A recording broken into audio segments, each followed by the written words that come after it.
నమస్కారం. Telugu first news morning bulletin కు స్వాగతం. ముందుగా హెడ్లైన్స్ చూద్దాం. ఏపీ గంజాయి హబ్ గా మారిందన్న చంద్రబాబు. 5 ఏళ్ల పాలనపై సీఎం విమర్శలు. డ్రగ్స్ నియంత్రణకు కఠిన చర్యలు. యువతను మాదక ద్రవ్యాల నుంచి కాపాడతామని వ్యాఖ్య. అభివృద్ధి, శాంతి భద్రతలకే ప్రాధాన్యం.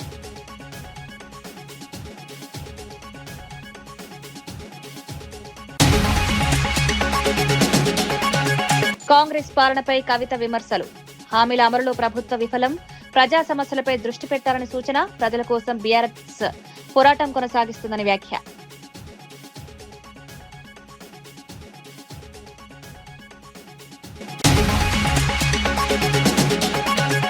భావ వ్యక్తీకరణకు హద్దులుంటాయన్న Pawan Kalyan. Freedom of speech కు పరిమితులున్నాయని వెల్లడి. మహిళలు, కుటుంబాలపై దూషణలు తప్పని వ్యాఖ్య. సోషల్ మీడియాను బాధ్యతగా వినియోగించాలని సూచన. చట్టం ఉల్లంఘిస్తే కఠిన చర్యలు.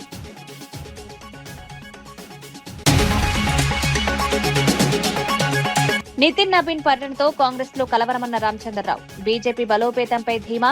కాంగ్రెస్ పై ప్రజల్లో అసంతృప్తి పెరిగిందని వ్యాఖ్య. కార్యకర్తలు మరింత చురుగ్గా పనిచేయాలని పిలుపు. తెలంగాణలో మార్పు ఖాయమని వ్యాఖ్య.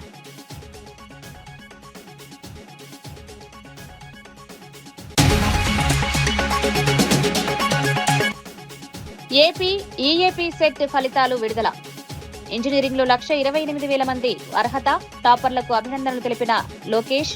ఉన్నత లక్ష్యాలతో ముందుకు సాగాలని సూచన. ఆంధ్రప్రదేశ్ ముఖ్యమంత్రి చంద్రబాబు నాయుడు గత 5 ఏళ్లలో రాష్ట్రం గంజాయి హబ్ గా మారిపోయిందని తీవ్ర విమర్శలు చేశారు. మాదక ద్రవ్యాల అక్రమ రవాణా పెరగడంతో పాటు విద్వేష రాజకీయాలు కూడా రాష్ట్రాన్ని వెనక్కి నెట్టాయని పేర్కొన్నారు. తనపై గతంలో జరిగిన క్లేమోర్ మైన్ల దాడిని గుర్తు చేసుకుంటూ హింసాత్మక రాజకీయాల వల్ల రాష్ట్రానికి తీవ్ర నష్టం జరిగిందన్నారు. అమరావతి రాజధాని అభివృద్ధిని కూడా కొందరు కావాలని అడ్డుకున్నారని ఆరోపించారు. ప్రస్తుతం రాష్ట్రాన్ని అభివృద్ధి దిశగా తీసుకెళ్లేందుకు ప్రభుత్వం కట్టుబడి పనిచేస్తోందన్నారు. మాదక ద్రవ్యాల నియంత్రణకు కఠిన చర్యలు తీసుకుంటామని, యువతను డ్రగ్స్ బారిన పడకుండా కాపాడేందుకు ప్రత్యేక కార్యాచరణ అమలు చేస్తామని వివరించారు. రాష్ట్రంలో శాంతి భద్రతలు, పెట్టుబడులు, అభివృద్ధికి ప్రాధాన్యమిస్తూ ముందుకు సాగుతున్నామని ముఖ్యమంత్రి స్పష్టం చేశారు. పంపిస్తారు, నేను చెప్పినట్టు నువ్వు చేయకపోతే నిన్ను చంపేస్తామని భయపడి డబ్బులు ఇమ్మంటే డబ్బులు ఇస్తారు, ఏ పని చేయమంటే ఆ పని చేసేవాళ్ళు. నేను వాళ్ళ మీద పోరాడాను. కడాన నన్ను టార్గెట్ చేశారు. టార్గెట్ చేసి తిరుపతి వెంకటేశ్వర స్వామికి ఏదైతే మనం మామూలుగా లాంఛనాలు ఇస్తాం, అలాంటి లాంఛనాలు ఇచ్చే సమయంలో నా మీద 23 క్లేమోర్ మైన్స్ పెట్టి నన్ను చంపే ప్రయత్నం చేస్తే సాక్షాత్తు వెంకటేశ్వర స్వామి దిగొచ్చి నాకు ప్రాణభిక్ష పెట్టాడు.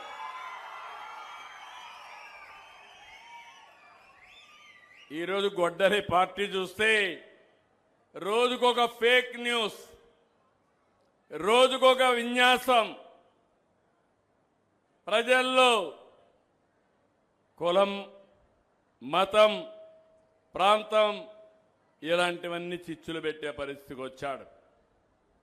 మీరు ఒకసారి చూడండి, ఒకప్పుడు రాష్ట్రంలో ఆంధ్రప్రదేశ్ రాష్ట్రం అంటే గంజాయి మ్యానుఫ్యాక్చరింగ్ హబ్. పాడేరనంగానే గుర్తొచ్చేది. అది ఒక పంట, గంజాయి పంటే ఆడ పండించేవాళ్ళు. అక్కడి నుంచి డ్రగ్స్ వచ్చేటివి. ప్రతి ప్రాంతంలో డ్రగ్స్ ఇచ్చి, గంజాయి ఇచ్చి మన పిల్లల జీవితాలతో ఆడుకున్నారు. 5 ఏళ్లు మీటింగ్ పెడితే బలవంతంగా తీసుకొచ్చి కందకాలు దువ్వి చుట్టుపక్కల మిమ్మల్ని నిలబెట్టిన రోజులు, బంధించిన రోజులు. ఎవరైనా అడ్డం మాట్లాడితే వాళ్ళ మీద దాడులు చేసిన రోజులు. మీరొక్క విషయం చూడండి, ఇటీవల 3 సంఘటనలు చెప్తున్నాను. ఇలాంటి 30 ఉన్నాయి, 300 కూడా ఉన్నాయి. మనందరికీ ఒక రాజధాని అవసరమా లేదా మిమ్మల్ని అడుగుతున్నా. ఏమమ్మా, కావాలనా లేదా? కావాలి అనుకున్నాడు చేతుల పైకెత్తండి. అందరికీ రాజధాని కావాలి. గొడ్డలి పార్టీకి మాత్రం రాజధాని అవసరం లేదు. ఎన్నికల కంటే ముందు మొట్టమొదటిసారిగా అసెంబ్లీ హైదరాబాద్లో పెడితే నేను కూడా అమరావతిని సపోర్ట్ చేస్తానని చెప్పాడు. చెప్పిన తర్వాత 29,000 మంది రైతులు 33,000 ఎకరాలు భూమి స్వచ్ఛందంగా రాజధానికి ఇచ్చారు. ల్యాండ్ పూలింగ్ లో రాజధాని ప్రారంభిస్తే జరగనీయకుండా అడ్డం పెడి కుట్రలు చేసి అక్కడ చెరుకు తోటలుంటే అవన్నిటికీ అగ్గిపెట్టి మళ్ళా ప్రభుత్వమే చేసిందని కుట్రలు చేసే పరిస్థితికి వచ్చారు. వీళ్ళకి అలవాటే. బాబాయిని గొడ్డలతో చంపేసి నా మీద కేసు పెట్టిన వాళ్ళకి నేరాలు చేయడం అంత కష్టం కాదు. ఉప ముఖ్యమంత్రి పవన్ కళ్యాణ్ భావ వ్యక్తీకరణ స్వేచ్ఛకు కూడా రాజ్యాంగబద్ధమైన పరిమితులుంటాయని స్పష్టం చేశారు. ప్రభుత్వం, రాజకీయ నాయకులను విమర్శించడం ప్రజాస్వామ్యంలో సహజమేనని, అయితే మహిళలను, కుటుంబ సభ్యులను కించపరుస్తూ మాట్లాడడం ఏమాత్రం సమర్థనీయం కాదన్నారు. ఫ్రీడమ్ ఆఫ్ స్పీచ్ పేరుతో వ్యక్తుల పరువు ప్రతిష్టలకు భంగం కలిగించడం, మరణ బెదిరింపులు ఇవ్వడం, సామూహికంగా వేధించడం వంటి చర్యలు చట్టరీత్యా నేరాలని పేర్కొన్నారు. సోషల్ మీడియా వేదికలను బాధ్యతాయుతంగా వినియోగించాలని ప్రజలకు సూచించారు. రాజకీయ విభేదాలను వ్యక్తిగత దూషణల స్థాయికి తీసుకెళ్లడం సమాజానికి హానికరమన్నారు. మహిళల గౌరవాన్ని కాపాడడం ప్రతి ఒక్కరి బాధ్యత అని తెలిపారు. చట్టాన్ని ఉల్లంఘించే వారిపై ప్రభుత్వం కఠిన చర్యలు తీసుకుంటుందని హెచ్చరించారు. ఒకరి హక్కులను మరొకరు ఉల్లంఘించే స్థాయికి వెళ్ళినప్పుడు చట్టపరమైన పరిణామాలు తప్పవు. భారత రాజ్యాంగంలోని ఆర్టికల్ 19 క్లాస్ 2 ప్రకారం దేశ సమగ్రత, జాతీయ భద్రత, ప్రజాశాంతి, మర్యాద, నైతిక విలువలు, పరువు నష్టం, నేరాలకు ప్రేరేపించడం వంటి అంశాల్లో రీజనబుల్ రిస్ట్రిక్షన్స్ ఉన్నాయి. సింపుల్గా చెప్పాలి అంటే ఫ్రీడమ్ ఆఫ్ స్పీచ్ అంటే ఫ్రీడమ్ టు అబ్యూస్ కాదు. Again I repeat, freedom of speech does not mean freedom to abuse. ప్రభుత్వాన్ని విమర్శించే హక్కు మీకుంది, మమ్మల్ని ప్రశ్నించే హక్కు మీకుంది, మా నిర్ణయాలతో విభేదించే హక్కు మీకుంది. అదే ప్రజాస్వామ్యం, దాన్ని మేము స్వాగతిస్తాం.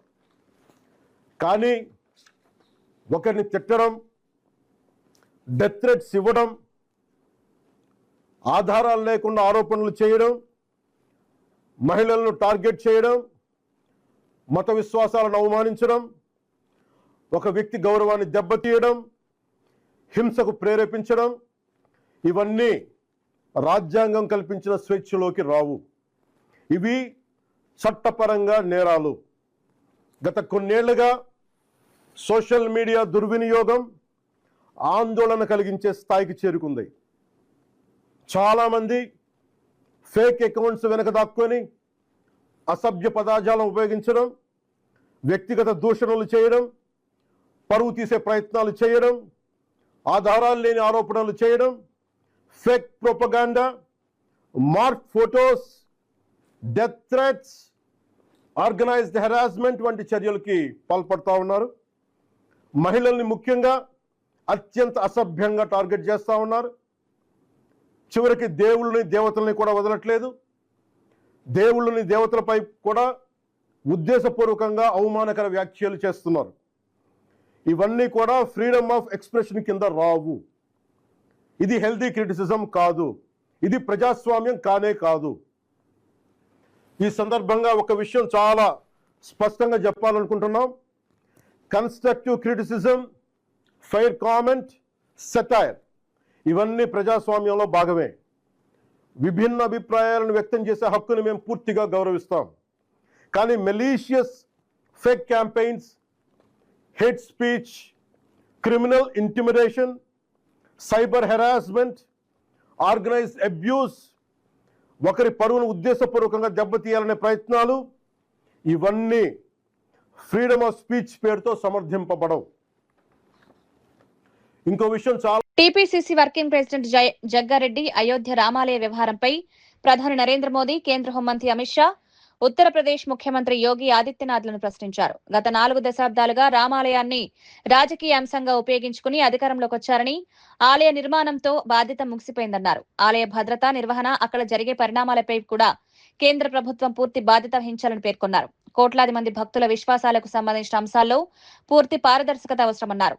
ప్రజల విశ్వాసాన్ని రాజకీయ ప్రయోజనాలకు వినియోగించకుండా ఆలయ పరిరక్షణకు అవసరమైన చర్యలు తీసుకోవాలని సూచించారు. यूज कर ले आप लोग इसको इस्तेमाल करके आप लोग राम जी भगवान के नाम पे तो आप लोग तो गवर्नमेंट बने हैं। अब तो आज जो भी गवर्नमेंट बीजेपी सेंट्रल में है वो श्री राम भगवान के नाम पे है। आप मंदिर बनेंगे बीजेपी को हुकूमत दो, पावर दो, हम राम मंदिर बनेंगे, भगवान के मंदिर बनेंगे। कुछ सालों से आप पूछे हैं, अब जनता भी मौका दिए आपको। क्या आपको एक मंदिर बन के छोड़ने का जिम्मेदारी नहीं, देखभाल अच्छा बुरा भी देखना है, आपका काम है, बीजेपी का काम है। कई बोल तो श्री राम भगवान के नाम पे आप लोग जो वोट बैंक पॉलिटिक्स की है, भगवान के नाम पे आप लोग हुकूमत पावर में आए हैं आप लोग, मगर वही भगवान के मंदिर पे वही श्री राम भगवान जो अयोध्या रामालय में वो चोरी हुआ, फिर आज तक कोई राम भगवान के नाम पे पावर में आए, मगर राम भगवान मंदिर अयोध्या में जो चोरी हुआ, कुछ करोड़ों का चोरी हुआ, मन आज तक प्रधानमंत्री जी बात किए नहीं, आज तक अमित शाह जी बात नहीं किए। ठीक है, मुख्यमंत्री जी जो उत्तर प्रदेश के कुछ सीट कमेटी कुछ डाले, भाई हम ये बात बोले, हम पॉलिटिक्स नहीं कर रहे, हम सवाल पूछ रहे जनता के तरफ से।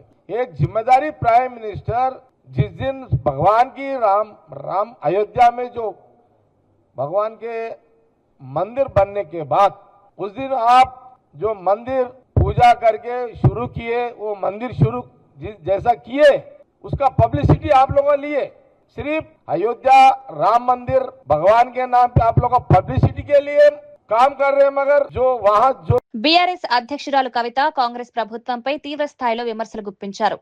మరో 20 ఏళ్లైనా కాంగ్రెస్ అధికారంలోకి రావడం అసాధ్యమని వ్యాఖ్యానించారు. అధికారంలోకి వచ్చిన తర్వాత కూడా గత ప్రభుత్వాన్ని, పాత నాయకులను విమర్శించడం మానేసి ప్రజా సమస్యల పరిష్కారంపై దృష్టి పెట్టాలని ప్రభుత్వానికి సూచించారు. ప్రజలకు ఇచ్చిన హామీల అమలులో కాంగ్రెస్ పూర్తిగా విఫలమైందని ఆరోపించారు. రాష్ట్రంలో రైతులు, యువత, మహిళలు ఎదుర్కొంటున్న సమస్యలపై ప్రభుత్వం స్పందించడం లేదన్నారు. ప్రజల ఆకాంక్షలకు అనుగుణంగా పాలన సాగకపోతే బీఆర్ఎస్ ప్రజల తరపున పోరాటాన్ని మరింత ఉధృతం చేస్తుందని స్పష్టం చేశారు. సమస్యలు పూర్తిగా పరిష్కారం అయ్యే వరకు తమ ఉద్యమం కొనసాగుతుందన్నారు. ప్రభుత్వ వైఫల్యాలను ప్రజల్లోకి తీసుకువెళ్లి నిజాలను వెల్లడిస్తామని కవిత పేర్కొన్నారు. ప్రజల ప్రయోజనాల కోసం తమ పార్టీ ఎల్లప్పుడూ పోరాడుతుందని, అధికారాన్ని కాక ప్రజా సంక్షేమాన్ని లక్ష్యంగా పెట్టుకుని ముందుకు సాగుతామని స్పష్టం చేశారు. మూసి ప్రక్షాళన చేస్తా, మెట్రో ఆ ప్రాజెక్ట్ చేస్తా అని మీరు మాట్లాడడం తెలంగాణ ప్రజలందరూ కూడా గమనిస్తూ ఉన్నారు. ఖచ్చితంగా మిమ్మల్ని ప్రశ్నిస్తారు. మీరు మళ్ళీ కాదు కదా ఇంక 20 ఏళ్ళైనా కూడా అధికారంలోకి వచ్చే ప్రసక్తి లేదు. ఎందుకంటే ఇవాళ రాష్ట్రంలో ప్రశ్నించడానికి ఒక కొత్త రాజకీయ శక్తి వచ్చింది. వేరే ప్రతిపక్షాల్లాగా ప్రజలెటన్నా పోని అని చెప్పి మేము ఇంట్లో ఉండలేము. రోజుకొక అంశం తీసుకుంటున్నాం, రోజుకొకరి ఇష్యూ తీసుకుంటున్నాం. పరిష్కారం అయ్యేంత వరకు కూడా పోరాడుతూ ఉన్నాం. ఇక ముందు కూడా మిమ్మల్ని ఖచ్చితంగా నిలదీస్తాం. మీరు ఇంకా కూడా పాత నాయకుల్ని తిట్టుకుంటా, పాత గవర్నమెంట్ని తిట్టుకుంటా టైంపాస్ చేయడం కాదు. ఏవైతే గ్యారెంటీలు ఇచ్చిండ్రో, ఇండ్లు ఇస్తామన్నారు, పెన్షన్లు ఇస్తామన్నారు, అవన్నీ ఇవ్వండి. ప్రజలకు మేలు చేయండి, ప్రజలకు పనికొచ్చే పని చేయండి.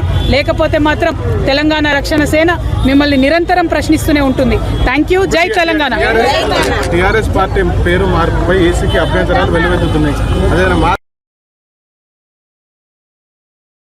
యాదగిరిగుట్టను దేశంలోనే అత్యంత ప్రతిష్టాత్మక ఆధ్యాత్మిక క్షేత్రంగా అభివృద్ధి చేయడమే రాష్ట్ర ప్రభుత్వ లక్ష్యమని టీపీసీసీ అధ్యక్షుడు మహేష్ కుమార్ గౌడ్ తెలిపారు.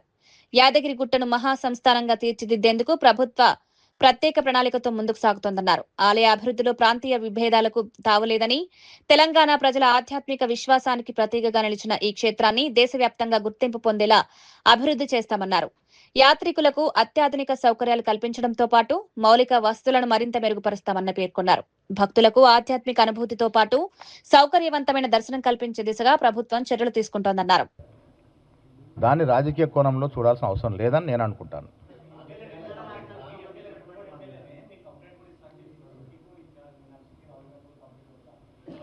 ఎమ్మెల్యే గారు మాట్లాడినారు, వారికి కూడా నేను చెప్పినాను. నల్గొండ జిల్లా నాయకులం కానీ మమ్మల్ని సంప్రదించుంటే బాగుండేది అని వారు అన్నారు. నేను కూడా దానికి ఏకీభవిస్తాను, ముఖ్యమంత్రి గారితో మాట్లాడతాను. అంటే కొన్ని నిర్ణయాలు కొన్ని అక్కడ ఉన్నటువంటి అవసరాల దృష్ట్యా తీసుకోబడతాయి. అన్నిట్లో అందరినీ ఇన్వాల్వ్ చేయలేము. పరిపాలన సజావుగా జరగాలి కాబట్టి అన్నిట్లో అందరి ప్రమేయం ఉంటే ముందుకు పోదు బండి. యాదగిరి గుట్ట తెలంగాణ ప్రజల గుండెల్లో ఉంది. మనకు తెలుసు దాని పేరు మార్చినప్పుడు తెలంగాణ ప్రజలు ఏ రకంగా బాధపడ్డారు. ఆ గుట్టని ఒక పెద్ద దేవాలయంగా యావత్ దేశ ప్రజలు కొలిచే విధంగా మలచాలని మా కోరిక. అందరూ అంటారు టీటీడీ బోర్డులో తెలంగాణ వాళ్ళు ఉండరా? భగవంతుడి దగ్గర ప్రాంతాలు, కులాలు, మతాలు ఉండవు. ఆ ఆలయాన్ని అభివృద్ధి చేయాలనే తపన ప్రభుత్వానికి ఉంది. తెలంగాణ బీజేపీ సీనియర్ నాయకుడు ఎన్ రామచంద్రరావు బీజేపీ నూతన ఇన్ఛార్జ్ నితిన్ నబీన్ పర్యటనపై స్పందిస్తూ కాంగ్రెస్ ప్రభుత్వంపై విమర్శలు చేశారు. నితిన్ నబీన్ తెలంగాణ పర్యటనతో ముఖ్యమంత్రి రేవంత్ రెడ్డికి కాంగ్రెస్ నాయకత్వాన్ని ఆందోళన మొదలైందని వ్యాఖ్యానించారు. రాష్ట్రంలో బీజేపీ బలోపేతమవుతున్న సంకేతాలు స్పష్టంగా కనిపిస్తున్నాయన్నారు. ప్రజల్లో కాంగ్రెస్ ప్రభుత్వంపై అసంతృప్తి పెరుగుతోందని, అదే బీజేపీకి బలంగా మారుతుందని పేర్కొన్నారు. రానున్న ఎన్నికల్లో బీజేపీ ప్రత్యామ్నాయ శక్తిగా ఎదుగుతుందని ధీమా వ్యక్తం చేశారు. పార్టీ బలోపేతానికి ప్రతి కార్యకర్త కృషి చేయాలని పిలుపునిచ్చారు. తెలంగాణ ప్రజలు మార్పు కోరుకుంటున్నారని, బీజేపీ నాయకత్వంపై విశ్వాసం పెరుగుతోందని తెలిపారు. చూసి రేవంత్ రెడ్డి గారి యొక్క ఫ్యూజులు ఎగిరిపోయినాయి. అందుకే రేవంత్ రెడ్డి గారు మాట్లాడుతూ ఉన్నాడు, ఈ నితిన్ నబీన్ ఎవరు, మమతా బెనర్జీని ఓడించిన వ్యక్తి నా దగ్గర వచ్చి నన్ను ఓడించలేడు అని చెప్తా ఉన్నాడు. అంటే ఈ గర్వము, ఈ రాజకీయ దురంకారము నితిన్ నబీన్ గారు ఒకసారి ఒక పర్యటనతోనే నువ్వు ఇంత భయపడినావు అంటే, రేవంత్ రెడ్డి గారు ఈరోజు ఈ వ్యాఖ్యలు నితిన్ నబీన్ గారి మీద గానే మమతా బెనర్జీ ఒక బలహీన ఒక ముఖ్యమంత్రి కాబట్టి ఓడిపోయింది, నన్ను ఓడించడం అనే ఇంత కష్టము అని చెప్పి మాట ఇది అన్నారు.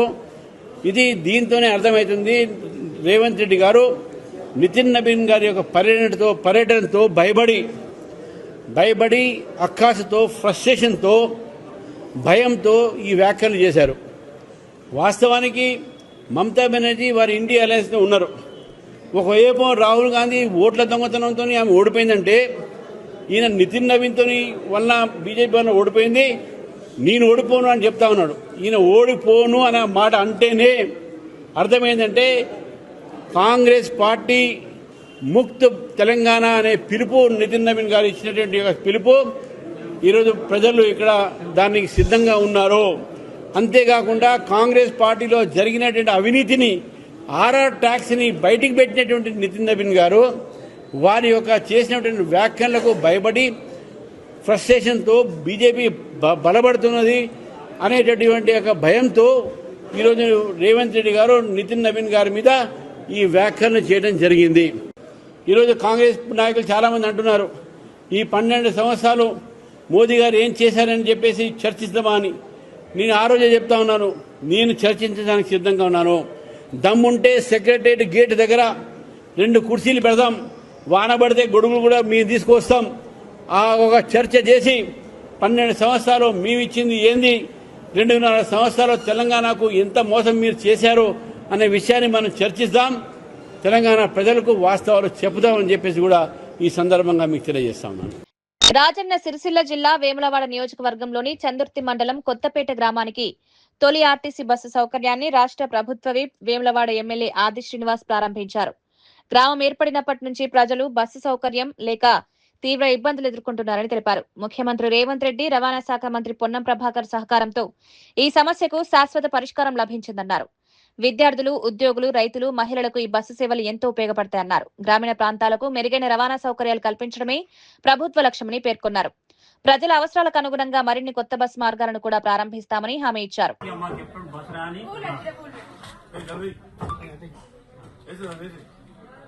ఇప్పుడు రాంగేం అంటివి ఎన్నెళ్ళ ఎప్పటి నుంచి నీకు జీవితంలో? నా జీవితంలో చూడాలనుకున్నాయి బాస్ ఇక్కడ దేవుడికి ఇప్పుడు ఎన్నేళ్ళు ఉంటాయి నీకు? 85 ఏళ్ళు ఉంటాయి. 85 ఏళ్ళ వయసుకి ఇప్పుడు ఈ ఊరికి అందుకే నీ చేతులుగా తిరుగుతున్నా చేయడం మంచిగా వచ్చి కత్తెర పచ్చి పట్టుకో, చేతికి ఇబ్బంది ఉంది. పెద్ద మనిషి కదా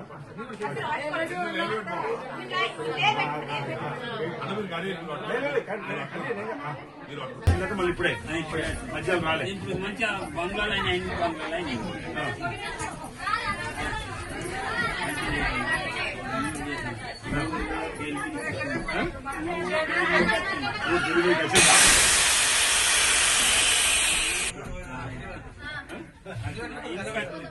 వచ్చింది ఇల్లు కట్టుకున్నాయి బంగ్లాలు అయినాయి ముందు అన్ని గుడిసెలేనా గుడిసెలేనా మంచిగా అయినాయి మంచిగా తెలిమినికి వచ్చింది ఇప్పుడు నచ్చినా కానీ సరే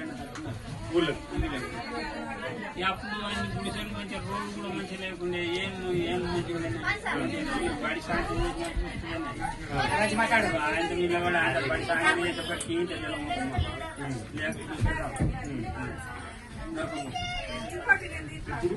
ఇప్పుడు మంచిగా సాయంత్రం అదే అయింది మళ్ళీ ఇప్పుడు బస్సు తెప్పించారు బస్సు చూస్తా అనుకోలేదు నా కాలని కూడా అనుకోలేదు ఈ బస్సు నడదనుకున్నాను ఈ రోడ్డు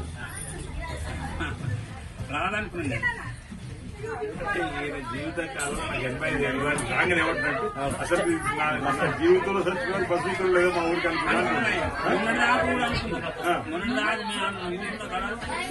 నేను కానీ ఇప్పుడు రాదని అనుకున్నాం కానీ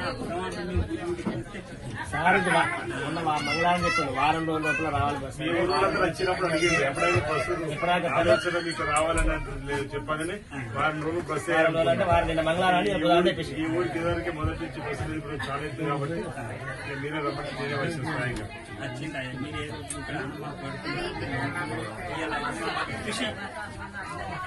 రేవంత్ రెడ్డి సర్కార్ తిన్నంత బరాబర్ రేవంత్ రెడ్డి చూసినావా టీవీలో చూస్తున్నావా ఇంకా టీవీలో కనిపిస్తాడు కానీ టీవీలో చూస్తున్నావా చూసిన పనులు మంచి వస్తున్నాయి ఇందిరా ఇచ్చేయండు ఇప్పుడు 200 విద్యుత్ కరెంట్ ఉచిత ఫ్రీ ఇచ్చేయండు ఇప్పుడు కరెంట్ బిల్ బంద్ చేసి కడతలేదు కడతారా మన ఇంద్రబాద్ అంచాల్సినాక రైతుల రుణమాఫీ 2 లక్షల రూపాయలు అందరికి అయినాయి కదా రుణమాఫీ కూడా అయిపోయింది కరెంట్ బిల్ కడతలేవు మరి ఇందిరా బిల్లు ఏ ఊరికి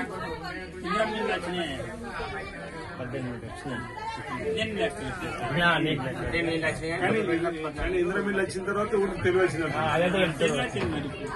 అంటే తెలివి అంటే ఉద్దేశం డెవలప్మెంట్ ఊరు కలచ్చు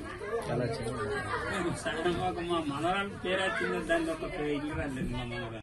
తెలంగాణ కార్మిక శాఖ మంత్రి వివేక్ వెంకటస్వామి సిగాచి పరిశ్రమ ప్రమాద బాధిత కుటుంబాలకు న్యాయం జరిగే వరకు ప్రభుత్వం వెనక్కి తగ్గదని స్పష్టం చేశారు. ప్రమాదంలో ప్రాణాలు కోల్పోయిన వారి కుటుంబాలకు మిగిలిన పరిహారాన్ని చెల్లించేలా సిగాచి ఇండస్ట్రీస్ యాజమాన్యాన్ని మరోసారి పిలిపించి చర్చిస్తామన్నారు. సంగారెడ్డి జిల్లా రామచంద్రపురంలో కాంగ్రెస్ పార్టీ ఎస్ఐఆర్ అవగాహన కార్యక్రమంలో పాల్గొన్న అనంతరం మీడియాతో మాట్లాడిన మంత్రి ప్రభుత్వం బాధితుల పక్షాన నిలుస్తుందన్నారు. ఇదే సందర్భంగా బీఆర్ఎస్ నాయకులపై విమర్శలు గుప్పించిన ఆయన కొండగట్టు బస్సు ప్రమాద సమయంలో స్పందించని వారు ఇప్పుడు సిగాచి ఘటనపై రాజకీయాలు చేస్తున్నారని ఆరోపించారు. ప్రమాద బాధిత కుటుంబాలకు పూర్తి న్యాయం చేయడం ప్రభుత్వ బాధ్యత అని చట్టపరమైన చర్యలు కొనసాగుతాయని స్పష్టం చేశారు. అక్కడ ముఖ్యమంత్రి కొండగట్టు కూడా పోలేదు, కేవలం 5 లక్షల రూపాయలు ఇవ్వడం జరిగింది. సిగాచి ఇన్సిడెంట్ అయినప్పుడు ముఖ్యమంత్రి గారు దామోదర్ రాజనరసింహ గారు, శ్రీధర్ బాబు గారు, నేను కార్మిక శాఖ మంత్రిగా వచ్చి సిగాచిలో ఉండి వాళ్ళందరికీ కూడా ₹1 ఇవ్వాలని చెప్పి అనౌన్స్మెంట్ చేయడం జరిగింది. యజమాన్యం ఇప్పటి వరకు 50 లక్షల రూపాయలు వాళ్ళందరికీ ఇచ్చినారు, తగ్గిన 50 లక్షలు ఇవ్వలేదు. రాష్ట్ర ప్రభుత్వము ఎండీని వాళ్ళని అరెస్ట్ చేసి 2 నెలలు జైల్లో కూడా పెట్టడం జరిగింది. ఏదైతే మాట ఇచ్చినారో దాన్ని 100% అమలు చేయమని చెప్పి వారిపైన ఒత్తిడి తీసుకురావాలి. ఆంధ్రప్రదేశ్లో లక్షలాది మంది విద్యార్థులు ఎదురు చూస్తున్న ఈఏపీ సెట్ ఫలితాలను రాష్ట్ర విద్యాశాఖ మంత్రి నారా లోకేష్ విడుదల చేశారు. ఇంజనీరింగ్ విభాగంలో మొత్తం 182,000 మంది విద్యార్థులు అర్హత సాధించగా అందులో 1,844 మంది బాలురు, 81,473 మంది బాలికలు ఉన్నట్లు వెల్లడించారు. ఇంజనీరింగ్ విభాగంలో తాడేపల్లికి చెందిన మణిదీప్ తొలి ర్యాంక్ సాధించగా అగ్రికల్చర్ అండ్ ఫార్మసీ విభాగంలో విజయనగరానికి చెందిన జశ్వంత్ నాయుడు మొదటి ర్యాంక్ సాధించారు. ఈ విభాగంలో 89% ఉత్తీర్ణత నమోదు కావడం సంతోషకరమని పేర్కొన్నారు. విజయం సాధించిన విద్యార్థులను అభినందించిన లోకేష్ వారి భవిష్యత్ విద్యా ప్రస్థానానికి శుభాకాంక్షలు తెలిపారు.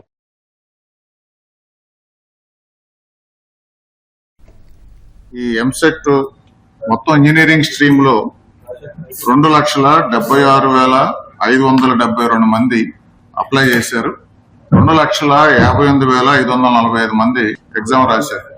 ఎగ్జామ్స్ రాసిన వాళ్ళలో 1,82,317 మంది పాస్ అయ్యారు, క్వాలిఫై అయ్యారు, 70.52%.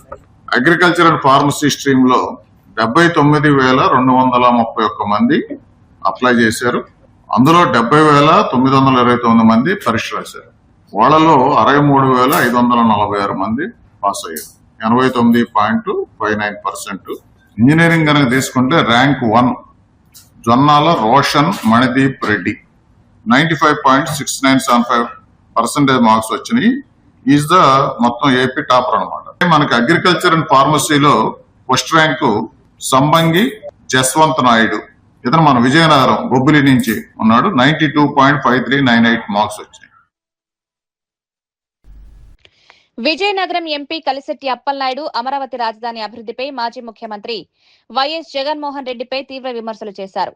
వైఎస్ఆర్సీపీ పాలనలో అమరావతి నిర్మాణాన్ని ఉద్దేశపూర్వకంగా అడ్డుకుని రాష్ట్ర అభివృద్ధికి ఆటంకం కలిగించారని ఆరోపించారు. 5 కోట్ల మంది ఆంధ్రప్రదేశ్ ప్రజలు అమరావతిని శాశ్వత రాజధానిగా అభివృద్ధి చెందాలని కోరుకుంటే వైఎస్ఆర్సీపీ మాత్రం దాన్ని అడ్డుకునే ప్రయత్నం చేసిందన్నారు. రాజధాని ప్రాంతంలో అస్థిరత సృష్టించి రైతులను ఇబ్బందులకు గురిచేసేలా వ్యవహరించారని విమర్శించారు. ప్రస్తుతం కూటమి ప్రభుత్వం అమరావతిని ప్రపంచ స్థాయి రాజధానిగా తీర్చిదిద్దేందుకు వేగంగా చర్యలు చేపడుతోందన్నారు. నీతి పరిపాలన కోసం మాట్లాడుతున్నాడు. 5 ఏళ్ళు నీతి పరిపాలన చేశానని. ఈరోజు జగన్మోహన్ రెడ్డి పరిపాలన వ్యవస్థ 5 సంవత్సరాలు వ్యవస్థలు ఏ రకంగా నాశనం చేశాడు, వ్యవస్థలు ఏ రకంగా నష్టపరిచారు, వ్యవస్థలని నాశనం చేసి పరిపూర్ణంగా చేయడానికి ఈరోజు అనుభవమైన ముఖ్యమంత్రి చంద్రబాబు నాయుడు చేస్తున్న ప్రయత్నం కూడా ఆయన కూడా అర్థం కాని పరిస్థితి. అలాంటి వ్యవస్థలను నాశనం చేసి పూర్తిగా చేసి ఈరోజు ఏదో నీతివంతుడు శిలక పలుకులు మాట్లాడుతుంటే ప్రజలు నవ్వుకుంటున్నారు, ఆశ్చర్యం వ్యక్తం చేస్తున్నారు. అమరావతి రైతుల కోసం, అమరావతి ఉద్యమం కోసం, అమరావతి రాజధాని అమరావతి కోసం ఆయన మాట్లాడుతున్నాడు. ఏ అమరావతిని రాజధాని కోసం భూములు రైతులు ఇస్తే 33,000 ఎకరాలు రైతులు ఇస్తే ఏ రైతులు అవమానం చేశావు, ఏ రైతుల్ని ఇబ్బంది పెట్టించావు, అప్పుడున్న పోలీస్ వ్యవస్థతో ఆ రైతుల్ని, మహిళా రైతులను కూడా అవమానకరమైన మాట్లాడించి బూటుకాలు తన్నించిన సందర్భం చరిత్ర మీది. అలాగే 3 రాజధానులు అన్నావు, ముప్పు గ్రామం అన్నావు, శ్మశానం అన్నావు. ఈరోజు మహిళల్ని కించిపరిచే విధంగా మాట్లాడావు. మేము నోడంట మాట్లాడకూడదు, మా సంస్కారం ఉంది కనుక. అలాంటి మాటలు మీరు మాట్లాడారు, మీ అప్పుడు మంత్రులతో మాట్లాడించావు. అలాంటి అమరావతి రాజధాని నిర్మాణం ఈరోజు ఎన్డీఏ కూటమి వచ్చిన తర్వాత గౌరవ ప్రధానమంత్రి నరేంద్ర మోదీ సహాయ సహకారాలతో ఈరోజు అమరావతి నిర్మాణం బ్రహ్మాండం జరుగుతుంది. ఈరోజు ప్రపంచంలో దేశంలో ఉన్న తెలుగు వాళ్ళందరూ కూడా గర్వపడే రాజధాని నిర్మాణం జరుగుతుంది. ఎదురు చూస్తున్నారు. రేపు ఒక 2 ఇయర్స్లో అద్భుతంగా పరిపాలన జరగబోతుంది. విదేశాల్లో ఉన్న నగరాల కంటే అద్భుతంగా నగరంగా జరుగుతుందని ఈరోజు 5 కోట్ల ఆంధ్రులతో పాటు తెలుగువాడు ఏ ప్రాంతాన్ని ఉన్నా సరే ఎదురుగా చూస్తున్న అమరావతి నిర్మాణం జరుగుతుంటే అక్కడ కుట్రలు చేయడానికి ఎవరు పిలిచారు జగన్మోహన్ రెడ్డి మిమ్మల్ని? ఏ రైతు పిలిచాడు మిమ్మల్ని? అమరావతి రైతులు పేరంట పోయి ఈరోజు అల్లరి సృష్టించడానికి చేస్తున్న ప్రయత్నం ఇది. పారిశ్రామికవేత్తలు వచ్చి అక్కడ ఇండస్ట్రీలు పెడుతుంటే, అదే సమయంలో ఇన్స్టిట్యూట్లు పెడుతుంటే నువ్వు వాళ్ళు వెనక్కి పంపించడానికి కుట్ర బండి, తాడేపల్లి బెంగళూరు ప్యాలెస్లో కూర్చొని కుట్రలు బండి మీ వాళ్ళు పంపించి అల్లరి చేస్తుంటే తిరిగి దాడి చేసామని అంటున్నావా? అమరావతి రైతుల్ని దాడి చేసింది ఎవరు? గతంలో అన్యాయం చేసింది ఎవరు? రైతుల్ని మభ్యపెట్టింది ఎవరు? రైతుల్ని అవమానకరంగా మాట్లాడే వారెవరో ప్రజలు తెలుసు. మంచి పేరు ప్రతిష్ఠ వచ్చిన సందర్భంలో మీ బ్యాచ్ని పంపించి ఈరోజు అల్లరి చేయడం చేస్తున్న కుట్రలు. పరిరక్షణ కమిటీ అంట, అందులో ఎవరున్నారు? రౌడీ షీటర్లు. టీడీపీ కార్యాలయంపై దాడి చేసిన రౌడీ షీటర్లు వాళ్ళు పరిరక్షణ కమిటీయా అమరావతికి? ఇది ఒక కుట్ర. ఈరోజు తాడేపల్లి ప్యాలెస్లో మాట్లాడుతుంటే చాలామంది నవ్వుకుంటున్నారు జనం. మరిన్ని వార్తలతో మళ్ళీ కలుద్దాం. నమస్కారం.